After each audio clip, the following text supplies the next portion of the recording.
We recently went to the Magic Kingdom for the very first time as a family, and what a wonderful experience this was, creating core memories that will last a lifetime. All right, this is Wyatt and Bella's first churro ever. What do you think? Good.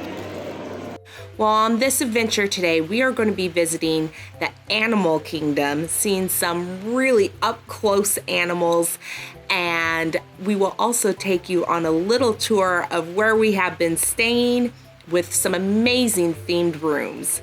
So come along with us. We're the Huffman family, and we believe that an ordinary life is truly extraordinary.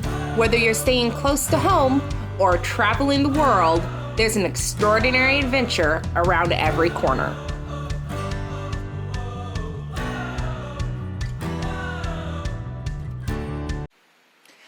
Where we ended up staying was at a place called Formosa Valley Resort by UNE Homes, and this is in Celebration, Orlando, Florida. It is your typical vacation home. So downstairs there's a bedroom, kitchen, living room, yada yada. We've all seen those if you've been to vacation homes. The best part though to this place is the upstairs. So I'm gonna focus up here. In the media room, it's all themed out to Star Wars. They got some 3D artwork up here. They have some blueprints of the spaceships and everything. So that's really neat, especially if you want your kids to hang out, watch some movies while the adults, hang out and have conversations downstairs. Now, as you turn around here though, by the stairs, you're gonna enter the master bedroom. Now, the master bedroom is not overly themed. There's really not any theme to it, but I do really love the color scheme. It has a really nice large bathroom as well, plenty of counter space, but I particularly love that it's kind of on the other side of the hallway to give the adults a little bit more privacy. Now, as we approach the kids' rooms, or let's face it, I would have loved to stay in these rooms myself, we have Mickey Mouse, you guys. This room is so cute, and I really love all the lighting too, especially behind Big Mickey there. And then there's also a Mickey Mouse light fixture up on the ceiling. Now, all the rooms too have their own bathrooms, so you don't have to worry about kids fighting to wait their turn to hurry up to get to the bathroom. So that's a really nice feature about this vacation home. And the next room, we are going to Hogwarts. Yes, Harry Potter room theme. My son really loved this room in particular. We are big Harry Potter fans as a family in general. And it was really neat, just all the little fixtures. They had a broom in there for the kids to play with. Of course, everything's like brick, like you're going to the Hogwarts train. And so if you're not going to Disney, you do have Universal represented at this vacation home as well. And if this looks like somewhere you'd be interested in staying, I will be sure to link all the information in the description box. Oh, you guys, do you want to do this? This is the Wilderness Explorer, and you can collect badges. You want to do that? So as you approach the center of the park by the Tree of Life, there's the Wilderness Explorers booth, and you can collect these like sticker badges throughout the park. And I thought it was a neat way to kind of give the kids an opportunity to be more engaged throughout the animal kingdom. And I didn't think that my son would really take to it, but honestly, he almost, I think, liked this more than anything else in the park. We would come across a booth and he'd be like, Mom, let's get another sticker. Where's the next one? I want to get another sticker. So that was really neat. Bella, though, if you have kids, Disney can be a little overstimulating. And I have to say this trip was that way for her. She had a lot of fun, but didn't really know how to keep all of her emotions in check. I kind of wish it does not make it look for the board. So yeah, it makes it look farther. So that is the only thing which is so tough for me, so I can take a picture of it. Oh, so yeah, it looks far away, huh? Something I gave the kids as a Christmas gift this past year was a disposable camera to take on this vacation with us. This way they could be engaged and take pictures of whatever they wanted. We haven't gotten them back yet, but I'm excited to see what they took pictures of. Who knows? Maybe we got a foot, but maybe we got some pictures of animals too. All right, you guys, let's go on a safari ride and learn some interesting facts about some animals along the way. We spot our first animal over on the right, the okapi. Now, it's actually really special to see two okapi out at the same time, as they're very solitary animals. They typically like to be by themselves, but these two girls are best friends. Now, the okapi may look a little like a deer wearing zebra party pants, but they're actually the only known relative to the giraffe. And we know this partially because of their long prehensile tongue, but also the fact that the males have ossicones. They're kind of like little horns on top of their head. It's actually part of their skull structure, which is how we know that those two are females. Now, we know the okapi came first. The giraffe evolved from them and not the other way around. But despite this, they were actually believed to be a myth in the Western world until about 1901. Coming up on the right is a small bloat of Nile hippopotamus resting out on the bank. There's another one over on the left as well.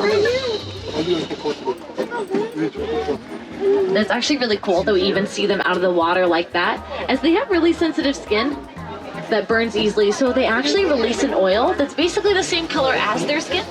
It kind of acts as a natural skin protectant. Now, hippos are nocturnal and can hold their breath for up to 8 minutes, so usually during the day, you'll find them asleep under the water, and then at night is when they would venture outside of the water, traveling up to 6 miles in search of food. Ooh. And while they can swim, they typically choose not to. On average, they weigh between 3,000 and 5,000 pounds. They don't really like to lug all that around while they swim. There's another bloat on our left. Looks like baby Greta is out as well, the one that's clearly smaller than all the others. She's about 1.5 years old.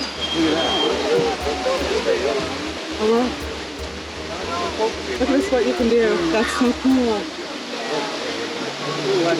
Just make sure we're staying safe. I bet you have the pole. And then on the left is the Nile crocodile. Now, they are ectothermic, which means they cannot regulate their own body temperature. So in order to stay warm, they're going to hang out in the sun. But if they get too warm, and I actually see one of them doing it now, they'll open their mouth as a way to release any excess heat they may have.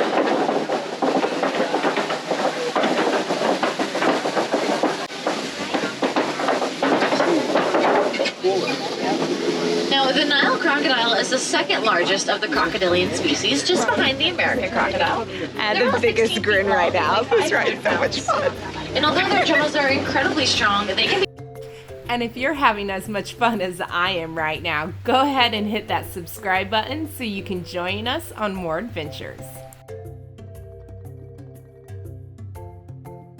Something new that I saw were these two giraffes swinging their necks wildly. It was really crazy looking, and you can actually see it, like these two giraffes in the distance there. It's kind of hard to see, but they're back there just swinging their necks around. And our tour guide told us that it's called necking, which is basically a mating dance. And for you kids out there, it's a way that mommy and daddy giraffes kiss. Now, just like a giraffe's tongue, their trunks are prehensile, but they're also made up of about 40,000 muscles, which for reference, we've only got about 600 in our entire bodies. Now, the trunks themselves are also incredibly strong. They can hold up to 770 pounds at a time. A memory, they're actually the only animal on the reserve that responds directly to their names. It's drinking water.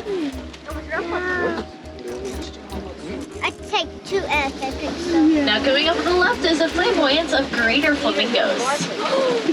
Now, these are the largest type of flamingos and the lightest shade of pink. And they get that pink from the beta-carotene found in the brine shrimp that they eat. Now, if any of them look a little gray to you, these are the babies. When they first hatch, they have gray feathers. At about 2 years old, those feathers are going to start to turn white. So and then with the more brine shrimp they eat, the more beta-carotene they do consume, they're going to turn more pink. If you guys have a chance to stop by the Tree of Life later today. Now, the ostrich is the largest bird in the world, but despite this, their brain is only the size of a marble. Their eyes are actually bigger than their brain. However, I would not underestimate them. They weigh about 400 pounds. The rest of the crash later on. Oh, it looks like one of the babies is out. She's actually the youngest of the 3 babies on the reserve. Now on the left is a Kopi rock formation. This is often home to predators as it provides great shade throughout the savanna, but also a great vantage point for scoping out prey. It may look a little like Pride Rock, as Pride Rock was also a Kopi rock formation. And ours, it's usually the females that do the hunting, while the males will stay back and defend the prey. Foolish in Swahili, they're actually very intelligent. They burrow backwards to keep those tusks facing out, helps to defend from any predators that may approach. And their dynamic is entirely dependent on the environment they live in. There's also that antelope, the bontebok, on our right. Now, I want to point out him specifically because he is the oldest bontebok in the world that we know of. About a month ago, he turned 16, and his name is Sebastian.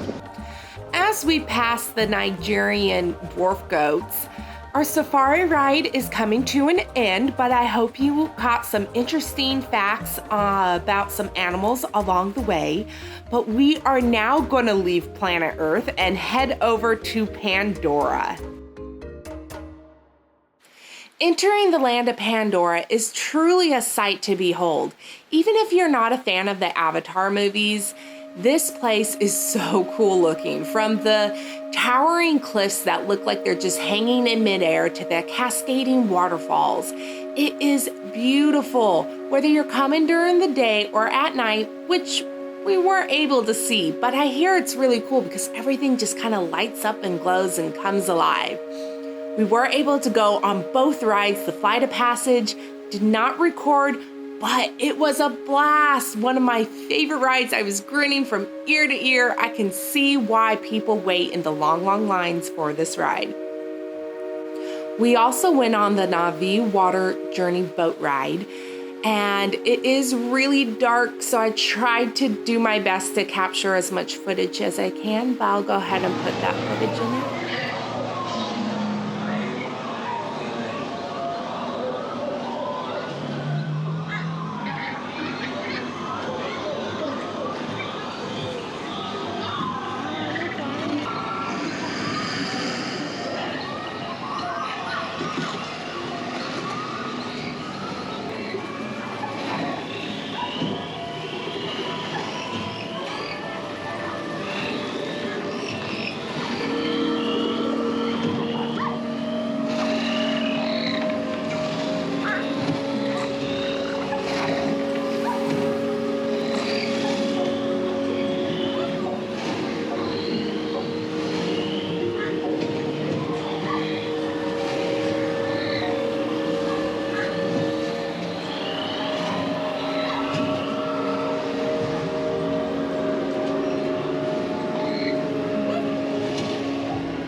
If you enjoyed this video, you're going to want to check out this next video of us on our first day at the Magic Kingdom.